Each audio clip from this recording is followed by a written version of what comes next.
Watch the full story. Download the app now.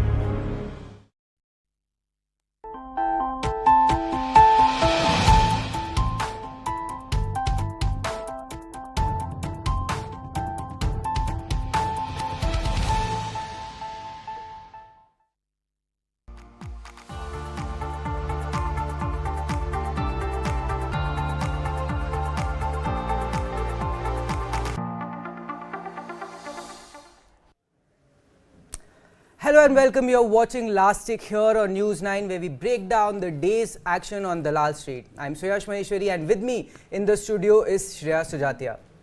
Now, Indian markets snapped its two-day winning streak to end marginally lower on Friday. Nifty opened sharply lower in the morning trade below the 19,700 sort of levels, but within a matter of minutes, it was able to reclaim the 19,700 mark and moved higher towards the 19,800 sort of levels by about 10 AM this morning. But that's when we hit a wall. Now 19,800 provided a strong resistance level for the index throughout the session, and once participants realized that bulls perhaps could not break past those levels, Nifty continued to remain in the correctional phase, making lower highs and lower lows throughout the session. Now at close, Nifty settled about 0.17% lower, as you can see on your screens, or 33 points lower at 19,731 marks. So we basically ended above the 19,700 levels. Sensex, on the other hand, was down 0.28% and closed just shy of the 65,800 sort of levels. Now the mid caps and the small caps, the broader markets, which also which have been outperforming the headliners in the last couple of weeks, continued their outperformance, with both Nifty Mid Cap 100 and the Nifty Small Cap 100 scaling new lifetime peaks in today's trade. Now Nifty Mid Cap 100 ended 0.2% higher and ended at 41,800 sort of levels for the very first time. The Nifty Small Cap 100 index, which scaled the 19,900 mark, ended just shy of that, about 0.09% higher at 13,881 mark.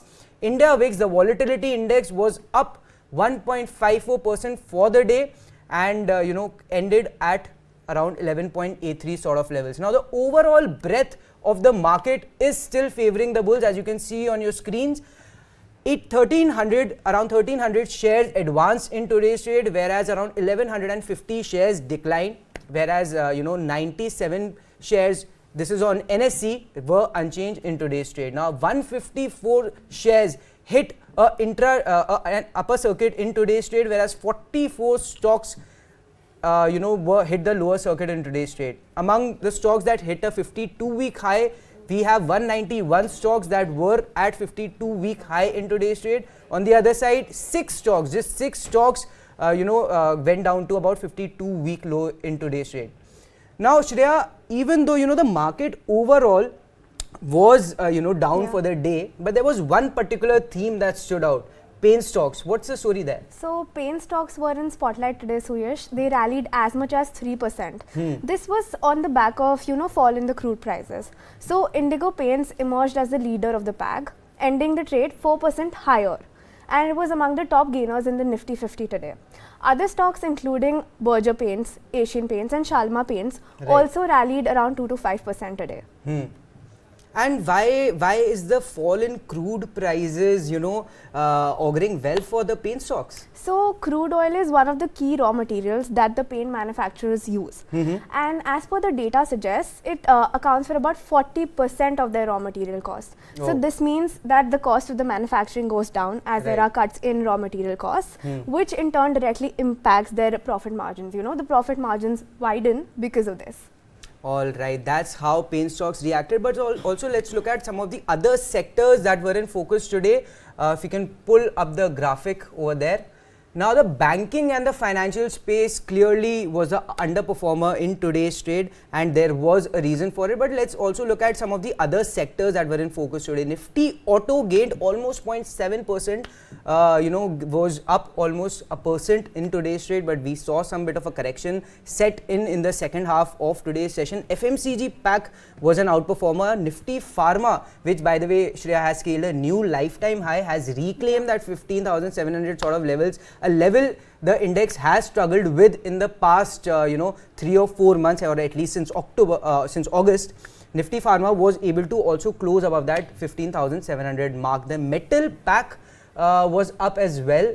The metal pack has been on a fair bit of a rally, given that the dollar index has eased in the last 2-3 sessions, and it's currently at around 104 sort of levels. And as we know that whenever there is a decline in the dollar index, it bodes well for commodities and metals included.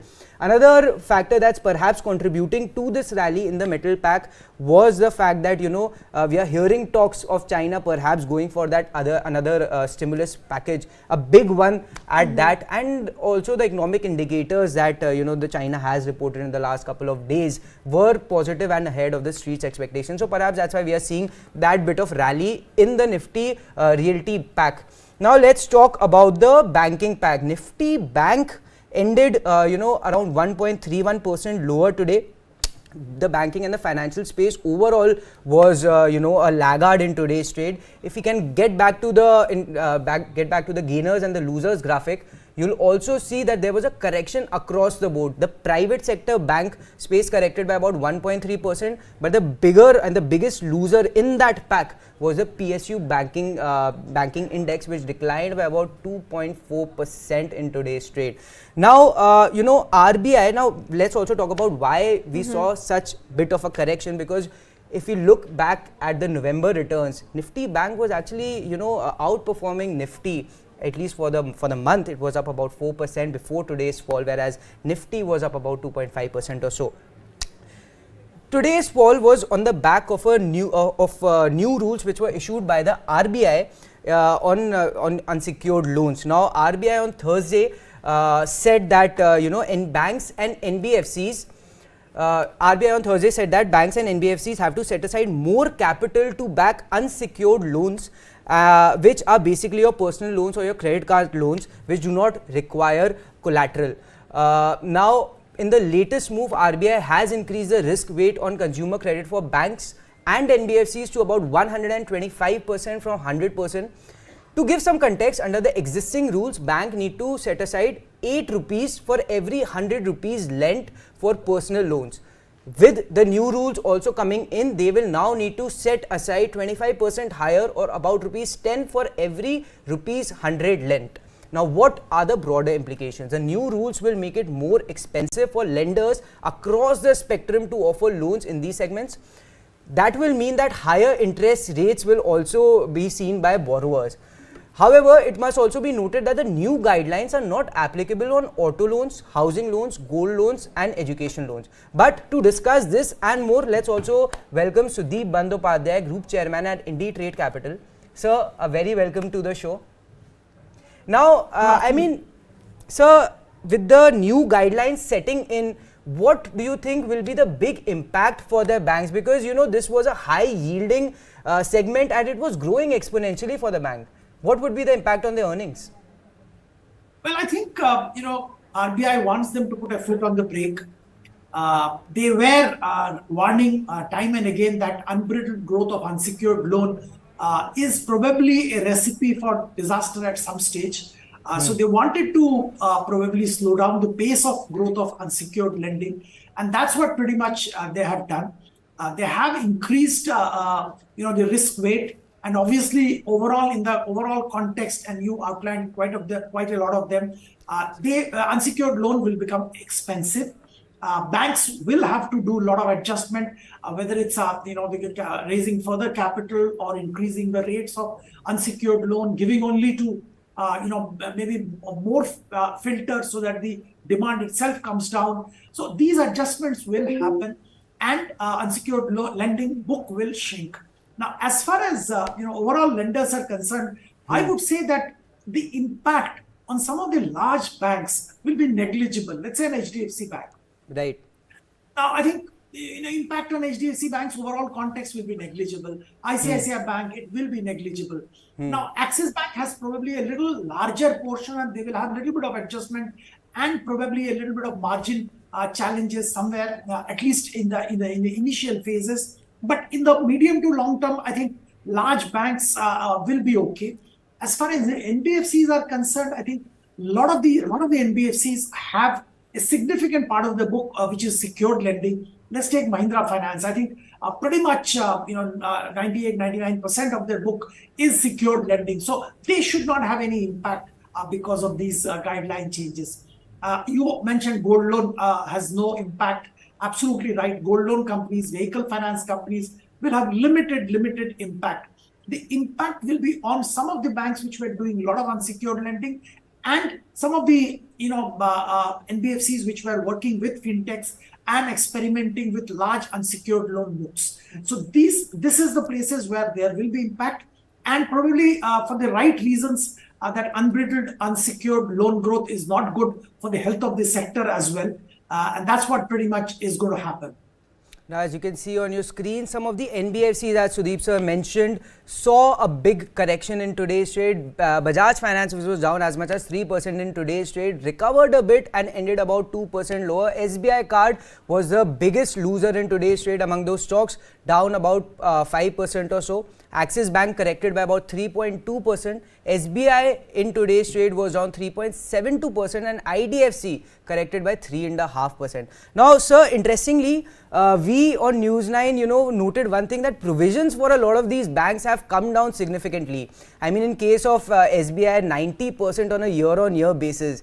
Now, at least in my view, there seems to be a bit of contradiction in the ideology of the RBI as well as the, the commercial banks, whereas banks are expecting lower defaults and RBI is growing more and more cautious. Well, I think pretty much this is what happens. When things are going good, everybody becomes gung-ho. And, when the problem hits, they are saddled with large non-performing book. So probably RBI is trying to act ahead of the curve and, restrain the banks from doing unbridled unsecured lending. The reason for lower provision is because the problems haven't started yet. And RBI is also expecting the problem to come at some later date. So they are trying to control. So I think this is the kind of gap. But I think, as I said, for the medium to long term, it's good for the health of the sector. Short term, a little bit of adjustment here and there by some of the banks and NBFCs will be required. And we've been seeing that getting reflected in the market correction today as well. To my mind, I think towards the middle of next week, bank Nifty and the overall BFSI sector will start recovering. This is a very temporary impact. That's what I would say. Actually, that's what I was wanting to ask you. Is this a 1 or 2 day sentimental sort of impact that we were expecting? Because Bank Nifty did give up a lot of gains, 1.3% it was down for today's session. Or can we expect underperformance to continue for the next few weeks or so? Well, I don't think underperformance will continue for a few weeks. I think things will settle down very soon. We will see some banks and some NBFCs underperforming, and they probably will not recover fast. These are the ones which have significant exposure to unsecured lending, and their capital adequacy is getting hit significantly. So they will suffer for some time. But by and large, to my mind, the sector will recover pretty fast. As I'm saying, towards the middle of next week, you will see the bank index, Bank Nifty, coming back to its levels where it was before the RBI circular. And sir, any particular stocks that one can look at, to buy into this current dip? Well, I would say, look at HDFC Bank at around 1500 where it is quoting. I think it's a great buy from an investor's portfolio point of view. I would also recommend, looking at Mahindra Finance. I think that this NBFC has suffered quite a lot. We know rural demand, there was a challenge. And this circular obviously has, absolutely negligible impact on Mahindra Finance. Rural demand is expected to recover. So if that works, I think this is one stock worth looking at current levels. So the paint stocks today outperform the markets. So is there any recommendations that you would like to give on any paint stocks that investors can invest in right now? Sorry, which stocks you said? I didn't. Paint stocks did fairly well. They were up 3 to 5% in today's trade. Paint stocks. Right. Yes. Yeah, of course, the paint stocks will definitely get excited with the way the crude has fallen. We know crude has come to about $77, $78 per barrel. With this kind of reduction in crude oil prices, paint companies will obviously benefit in a big way. I think close to 50% of their raw material cost depends on the prices of the crude oil. So yes, the industry leader Asian Paints definitely benefits. So does all the other listed paint companies. But if somebody has to pick up a paint company, I would go to the industry leader Asian Paints. I think they have time and again proven that they can beat all analysts and continue to grow the market and their profitability. So yes, considering the way things are, Asian Paints definitely can be picked up from an investor's point of view. Now, so I also want to get your opinion on the IT pack and the kind of run that we have seen in the last 2-3 sessions. I think today the Nifty IT pack on a whole, declined. But, the last 3 or 4 sessions, it has run up by about 5% or so. And the bellwether stocks are finally participating in the rally. And now, I mean, there is a trigger in the name of like the inflation print in the US was benign. And it has sparked, the talks that and reinforced the talks that perhaps Federal Reserve will not go for another rate hike. But given the fact that, we are not really seeing any demand pickup and it's too early to say that, do you think it was a sentimental sort of a pickup that we saw in IT stocks? So a few things I would point out. Number one, there is a buyback of TCS which is coming. That is one positive local factor which does excite the market. The second factor I'll point out is that, as you rightly said, the overall US inflation print coming significantly below the expectations have changed the mood in US. I talk to analysts and experts. Pretty much everybody's in the camp that we can junk higher for longer. That slogan for good now, and everybody's expecting anywhere between 75 to 100 basis point interest rate cut in the next calendar year. Now, under these circumstances, obviously there is a little bit of buoyancy and expectations are building up. The theory of soft landing probably is real now, and that does enthuse IT as well as the foreign investors into Indian stocks, and we are probably getting that getting played out. If you see the shorts in the market, they got significantly reduced over the last few days, and that is definitely a healthy sign for Indian markets going forward. But as far as IT pack is concerned, I also tend to agree with your analysis that nothing on ground has changed. Right. No fresh orders have started coming. There is no way that there is a significant margin improvement possibility. So under the circumstances, should we jump into IT? My view is that I will maintain what I've been saying for quite some time, at least about 8-12 months, is that focus on technology companies which are catering to sectors where there is a major upswing. So focus on technology companies which are catering to travel and tourism, automobile, transition to EV. So, let's say RateGain Technologies, Forge, which are serving the travel and tourism sector, focus on them. Focus on KPIT, which is in that, the EV transition and automobile industry technology space. So these are the niche areas where I would like the investors to focus on rather than buying the general IT companies. All right, that's Sudeep Bandyopadhyay for you. Thank you, sir. Appreciate you joining us here on LASIK. Always great talking to you. But with that, we have completely run out of time in this edition of LASIK. But keep waiting, because we'll be back with Business Plus in a matter of minutes.